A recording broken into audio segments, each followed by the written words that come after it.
منحوس کیوں ڈکلیئر کیا گیا؟ سفر کو برائی کا مہینہ کیوں ڈکلیئر، سفر کو بلائیں اترتی کیوں کہا جاتا ہے؟ آئیے وہ بھی ہم دیکھ لیں۔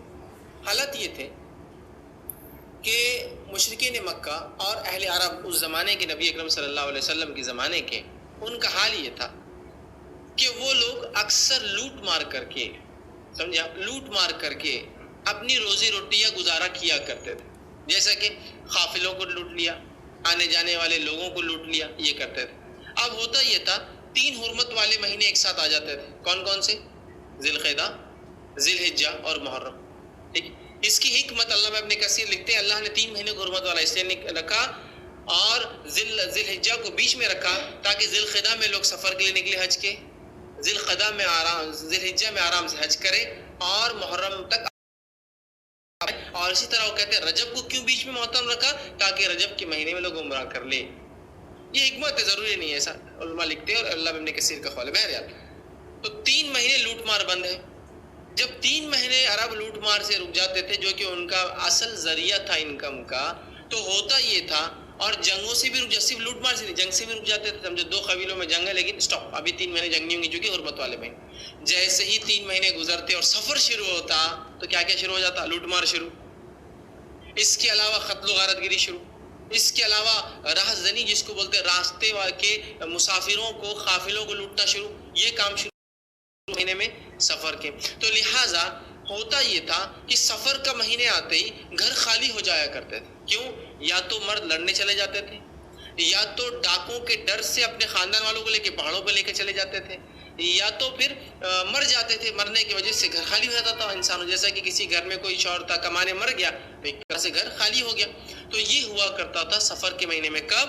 دور جہالت میں۔ تو لہٰذا عرب کیا کہا کرتے تھے کہ سفر کے تعلق سے سفر المکان جو کہا کرتے تھے، اس کا معنی ہے گھر خالی ہو گیا، مطلب محرم کے بعد کے مہینے کے تعلق سے کہتے تھے سفر المکان، گھر خالی ہو گیا ہمارا۔ یا وہ سفر کو سفر کیوں کہتے ہیں؟ سفر کو وہ سفر اس لیے کہتے تھے کہ یہ صفر سے کہتے تھے، جیسا صفر کی کوئی ویلیو نہیں ہوتی اور وہ خالی رہتا ہے، لہٰذا سفر کے مہینے میں گھر ان کے ویسے ہی خالی ہو جاتے تھے۔ تو وہ سفر جو مہینے کا نام ہے وہ صفر سے آیا کہ گھر خالی ہو گئے، یا تو انسانی جان سے خالی ہو گئے، مر گئے، یا تو گھر مالی اعتبار سے لوٹ کر لے گئے لوگوں نے تو خالی ہو گئے، یا تو پھر جنگ جدال کی وجہ سے، ڈر کی وجہ سے لوگ پہاڑوں پہ چلے گئے تو گھر خالی ہو گئے۔ اور ان کے اندر یہ مشہور تھا اور وہ کہا کرتے بیت السفر من متاع، کہ گھر خالی ہو گئے مال سے، گھر خالی ہو گیا سامان سے۔ تو وہ محرم کے بعد کے مہینے کو کہتے تھے کہ سفر، یہ صفر سے آتا ہے، مطلب گھر ہمارے خالی ہو جاتے ہیں۔ اور یہ لسان العربی جو عرب کے اندر اس کی تفصیلات آپ دیکھ سکتے ہیں۔ تو عربوں نے اس مہینے کو نام سفر کیوں رکھا؟ اس لیے رکھا کہ وہ صفر سے گھر خالی ہو جاتے، یا تو قتل کر دی جاتے مرد کبھی تو ان سے خالی ہو جاتے، لوٹ لی جاتے گھر تو خالی ہو جاتے، یا لوٹ کے ڈر سے گھر چھوڑ کر لوگ جنگلوں میں اور پہاڑوں پہ چلے جاتے تو گھر خالی ہو جاتے۔ تو لہٰذا اس کو سفر کہا جاتا تھا۔ تو یہ مہینہ منحوس نہیں تھا،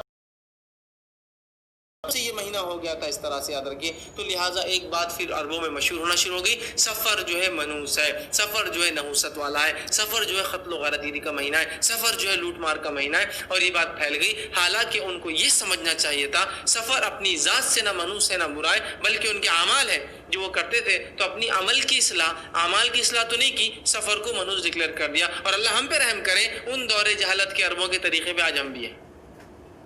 ہم نے بھی کیا ڈکلیئر کیا سفر کے مہینے کو؟ نحوست والا، سفر کا مہینہ برا مہینہ ہے نا۔ تو عربوں میں کیوں منحوس تھا یہ مہینہ، کیوں مانا جاتا تھا؟ میں سمجھتا ہوں میں نے کافی تفصیلات جو ہے اس میں رکھ دی، لہٰذا ان لوگوں نے جو ہے اس مہینے کو منحوس ڈکلیئر کر